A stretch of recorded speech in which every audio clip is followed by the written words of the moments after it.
Shalom, Bapak Ibu Saudara-saudari yang dikasihi oleh Tuhan Yesus Kristus. Sebelum kita beraktivitas di satu hari ini, seperti biasa, Saresot Lepo Cikarang merenungkan dan membaca dan merenungkan firman Tuhan. Tapasada marohata, martang yang mahita. Damin di debatana sumurung sian saluhut naroha, imam mangramoti ate-ate dohot pikiran muna di bagasan Kristus Yesus tuatai. Amin. Bapak Ibu Saudara-saudari yang kekasih di dalam Kristus Yesus, hatani dewata tuhita di bagasan sadarion, dienet sian poda sapluonom ayat onom. Marhite sian asini roha dohot habonaron, saleseha jahaton. Jala marhite sian biar mida Jahoba, maddau iba sian hajahaton, salinai hujaha. Marhite sian asini roha dohot habonaron, saleseha jahaton. Jala marhite sian biar mida Jahoba, maddau iba sian hajahaton. Dengan kasih dan kesetiaan, kesalahan diampuni. Karena takut akan Tuhan, orang menjauhi kejahatan. Imasahatna. Bapak Ibu Saudara-saudari yang kekasih di dalam Kristus Yesus, kita sudah sama-sama memahami sederhana yang dituliskan oleh sang penulis. Kalau dikatakan poda, kebanyakan tulisan dituliskan oleh Raja Salomo. Edobena didok poda Raja Salomo. Jala, nunga takas bui tatusi. Bagaimana sederhana tulisan ini langsung mengkhotbahkan kita untuk hidup seturut dengan apa yang Tuhan kehendaki. Yakni bagaimana kesalahan kita diampuni dengan menggunakan kasih dan selalu setia di dalam kebenarannya. Tetapi ada topik yang menarik yang mengunci kasih dan kesetiaan, ternyata takut akan Tuhan. Bapak Ibu, kita sama-sama tahu apa pengertian takut. Dan sebagai warga negara, mungkin kita paham bahwasannya Indonesia memiliki hukum. Di tengah-tengah dunia ini, di tengah-tengah kehidupan setiap hari, banyak manusia beraktivitas dengan kendaraannya.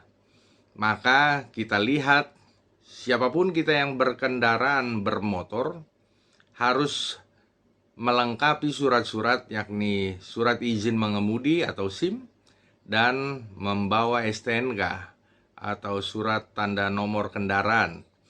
Dan ketika kita berkendaraan juga harus dengan protap yang sudah ditentukan oleh kepolisian, yakni lantas di tengah-tengah Indonesia ini atau polisi lalu lintas.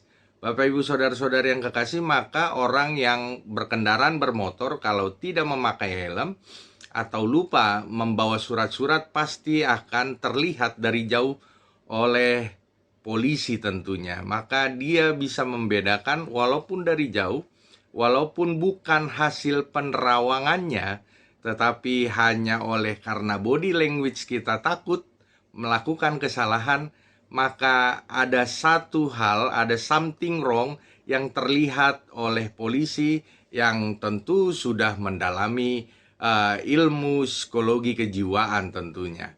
Dan begitu juga yang berbawa kendaraan bermotor atau mobil. Kalau tidak memakai seatbelt, seringkali kita juga agak grogi ketika melewati kumpulan polisi karena ada aturannya. Maka kita takut oleh karena kesalahan kita. Ini adalah takut yang bersifat temporer, di mana kalau kita tidak melihat polisi, seringkali yang berkarakter jelek, ya tidak menggunakan helm. Dia menganggap helm oleh karena ada yang melihat atau syarat untuk berkendaraan bermotor. Bukan menggunakan helm oleh karena itu adalah bagian dari safety first atau pengamanan pribadi, pengamanan dirinya. Maka orang yang berkarakter jelek seringkali mengulangi kesalahan dan melakukan kesalahan itu secara terus-menerus kalau tidak ada pantauan dari pihak yang berwajib. Maka kita lihat bagaimana pesan ini disampaikan kepada kita untuk takut akan Tuhan yang benar. agar kita menjauhi kejahatan. Ada satu prinsip yang diajarkan oleh sang penulis, bahwasannya tujuan hidupnya bukan hidup di dunia ini.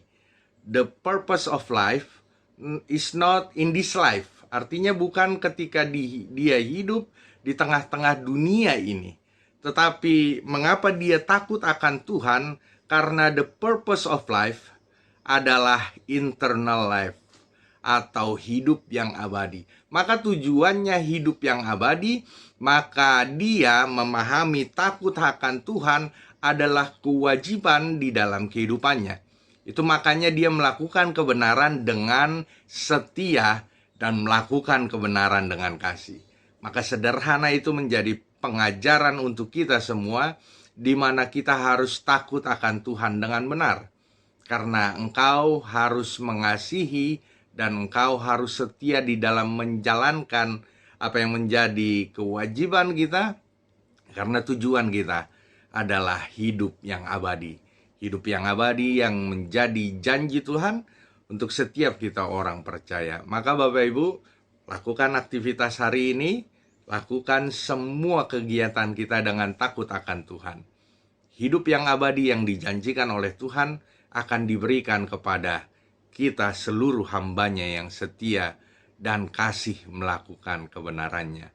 Amin, kita berdoa. Terima kasih Tuhan atas sapaan firman-Mu. Ajari kami untuk tetap setia di dalam kasih-Mu, melakukan apa yang Tuhan kehendaki di tengah kehidupan kami. Ya Bapa, ajari kami seperti sang penulis Poda, sang penulis Amsal, di mana memahami apa yang Tuhan kehendaki, bukan karena Tuhan akan menghukum kami, tetapi oleh karena kami ingin mengangkat piala keselamatan yang Tuhan berikan, dan kami ingin nyatakan kami juga terpanggil dan kami terpilih. Inilah kami Bapa, anak-anak-Mu yang telah mendengar, membaca, dan akan melakukan firman-Mu dalam kehidupan kami. Berkati kami selalu, berikan kami kekuatan. Demi Yesus Kristus yang hidup kami berdoa. Amin.